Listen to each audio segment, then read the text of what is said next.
Through the 1870s, early 1880s, most of Chicago's architecture was very pragmatic. A lot of it had to do with trade on the river. This is the Chicago River just east of Michigan Avenue. It's changed a bit since then. But you can see that's Iowa's primeval forest, right? The forest that covered the eastern part of the state being sold as lumber to both markets around the city and also further east. Grain elevators, too, that housed the produce that came from the upper Midwest, put it on ships or trains heading east.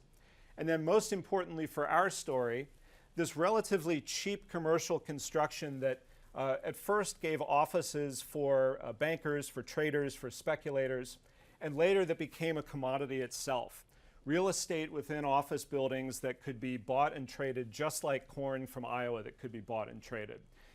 As you can see, these buildings are relatively simple. They're mostly timber and iron frame. They're very similar to mill construction.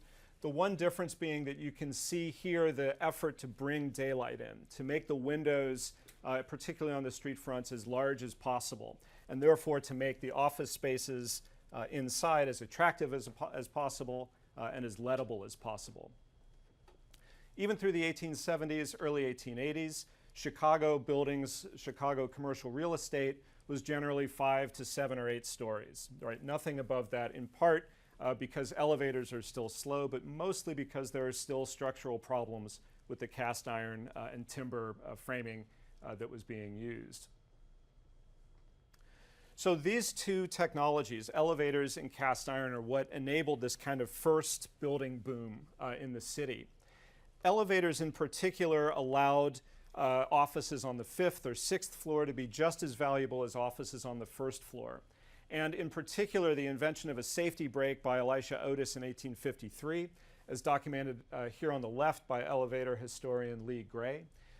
It gave people this sort of security of knowing that this mechanism in their building that lifted things to heights sort of unprecedented in commercial construction would be relatively safe. In the center, you see Otis himself demonstrating the safety brake. You can see at the top, one of his assistants is cutting the cord that holds the elevator frame up. People are looking away in horror, expecting Otis to die, but the spring-loaded arms are catching the pawls and saving his life. He looks completely unruffled.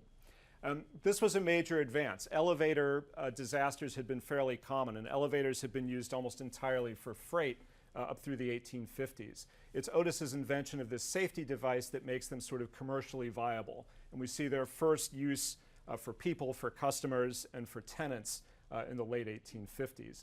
This demonstration, by the way, is taking place inside New York's Crystal Palace, built in 1853 and 1854, the sort of immediate heir of the London Crystal Palace that we discussed earlier.